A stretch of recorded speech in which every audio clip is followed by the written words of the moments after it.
and welcome back to my channel. I'm Lizzie Saka from now. In today's video, I'd like to show you how we prepare our peas to make hummus. So these are my peas which I got from my small home garden, but these are dried. So when the peas are dried, the process is different from when they are fresh. So I'm just showing you that these are the peas. This is how they look when they are dry. But these are not what we are going to use, so I'm going to put them on the side. We are going to use fresh peas. So these are my fresh peas, and we want to make hummus from fresh peas. We can also make hummus from dry peas. However, since we have access to the fresh ones, this is what we're going to use. So when we do the process which I'm going to show you, this is where we'll get to. We want to remove the skins. So the peas have got a skin which is very tough. So we remove the skin. Okay. So if you look at the pea, it has an eye. So we are going to pinch the eye to remove the skin like that. So it's easier to do on the fresh pea than on the dry pea, because then you have to take the peas to the grinding stone. Okay, so this action of doing this is called kusenda in Chichewa, and it's called kutonola in Tumbuka. Kutonola. So for us to get to here, it means that it's going to take us a long time, because we are just having to tonola one by one by one by one. Okay, as I'm doing. So at home, we used to do it at our own leisure. So when we are chatting, maybe in the evening, we'll use that opportunity that we have. There's a lot of us, and we are going to use it to do this particular job. So we'll be sitting around in a circle by the fireplace, and we'll be chatting, talking, and sharing stories, laughing, good camaraderie amongst ourselves, but at the same time, we are doing work. All right. So if it's just you and you want to eat hummus, then the process is long and sometimes it's tedious. So we found out, one of our grandmothers found out that we can do this quicker by taking, so you need these two, you need 2 plates. They can be metal, they can be plastic. I have plastic ones. And we are going to take the peas, put them in there. Do not put too much of them, so that the process is easy. And we are going to shake this. So for me to do this very well, I think I need to stand. So I'm going to stand so that my hands are free. So we are going to shake this.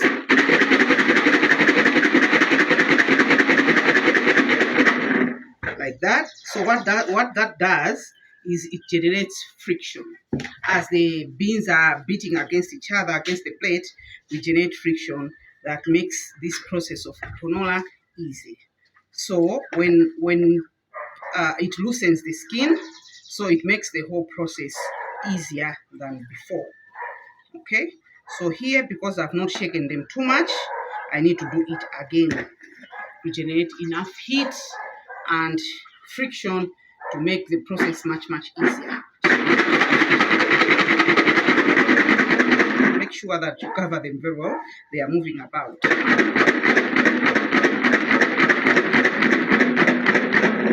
Okay. So one of the grandmothers would tell us to be walking around. So we'll be walking around while we are shaking the plate. So you can see now, it's much easier than before. See? When I do that, see? Just pops off. Yeah? So there are the ones that are hard to do is because some of them I think they were approaching drying. See? So now, instead of me pinching the eye of the pea, I'm having to just do that. If I do that, the skin comes off. You have to be careful about the shaking, because sometimes when the peas are not too mature, you destroy them because they become ground. It's like you've shaken them too much and then you've destroyed the whole structure of the bean. Yeah, so that's kutonola made easy. There are still some that are difficult, but these ones, as I've said, they were approaching their drying. So that's why it's hard to do.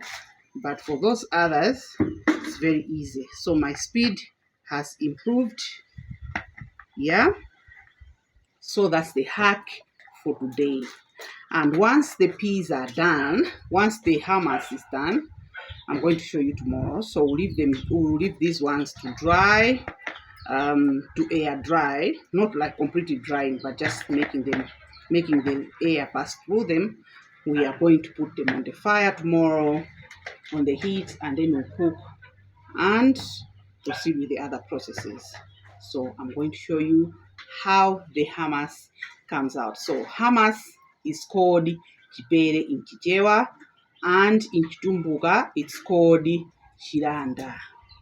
So this is the process. Hello and welcome back. Yesterday we were preparing peas for making hummus. So today we've boiled the peas which we had peeled, otonola. I said kutonola, right? So now, so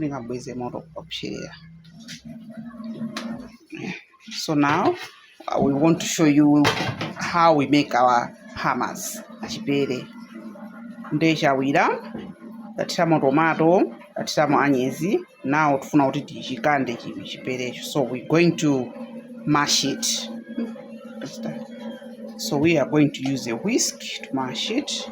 Once it is cooked, it's not too difficult to mash it. So there is a special device that is made at home, which is known as impuku, so in Chichewa, but we don't have it with us, right? So that's why we are using the whisk.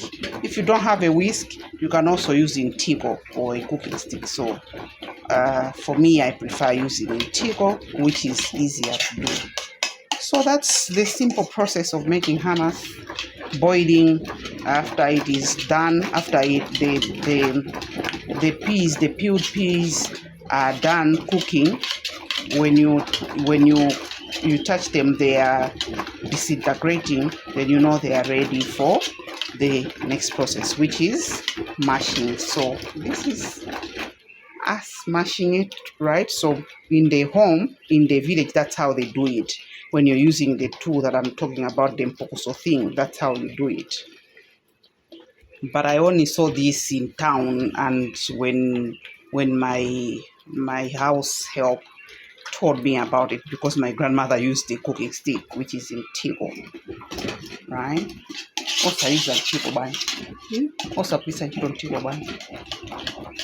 Nisan pomezing kapange machang. Okay. So she says the whisk is better than the Tigo because I guess the incorporation of air and all that. Yeah. So that's our chipere. That's our shiranda and our hummus. This is hummus made from peas. And if we're talking in our local language, in vernacular, I'll be saying chipere cha kobe. And if it was in Tumbuka, it would be shiranda cha hunde. So peas, the cow peas in Tumbuka are hunde, but they are kobe in Chichewa. And in English, cowpeas, and shiranda, kabina chipere, and then also hummus in English. So we can eat this with rice, you can eat it with sima, and we are going to eat it with sima. Most of the times it's best when it has slept over, slept overnight. It's much better. The flavor is fully developed, and it's just on a different level. But today we are going to eat it fresh as it is. And so here I am with my sima and chipere or hummus and vegetables and a little bit of fish. So the hummus can be made from beans I think any legume or any pears you can make the hummus, but we are eating hummus from cowpeas, shiranda chankunde. So here is me. Of course, however, sometimes I feel like eating chipere with sima is like eating sima and sima, you know? Yeah. Until the next one. Bye.